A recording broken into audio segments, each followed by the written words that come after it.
तळोदा येथून बाजार करून जाणाऱ्या महिलेवर दबा धरून बसलेल्या बिबटने भर रस्त्यावर हल्ला केला। वृद्धा महिला जखमी झाल्याची घटना काझीपूर तलावडी रस्ता दरम्यान घडली आहे। तळोदा शहरापासून 3 किमी अंतरावर ही घटना घडली आहे। तळोदा तालुक्यातील काझीपूर तलावडी रस्त्यावर मंदिरजवळ 22 आंगल्या वळवी वय 70 वर्ष राहणार खुशगाव तालुका धडगाव या कामासाठी शिरीष माळी याच्या फुलांचा शेतात रखवालदार तळोदाहून बाजार करून शेतात जात होती। भररस्त्यात बिबट्याने झडाप घातली, मात्र रस्त्यावर मोटारसायकलने ये-जा करणाऱ्यांनी आवाज करत बिबट्याला हुसकून लावले। बिबट्याने पायाचा पोटरीचा लचका तोडून जखमी केले आहे। तळोदा उपजिल्हा रुग्णालयात उपचार करण्यात येत आहेत। घटनेची माहिती मिळताच आमदार राजेश पाडवी यांचे स्वीय सहाय्यक किरण सूर्यवंशी, भाजपचे जिल्हा उपाध्यक्ष शिरीष माळी, योगेश मराठे यांनी रुग्णालयात धाव घेत महिलेची विचारपूस केली।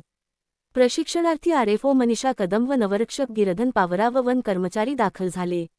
महिलेस पुढील उपचारासाठी नंदुरबार जिल्हा रुग्णालयात हलविण्यात आले आहे।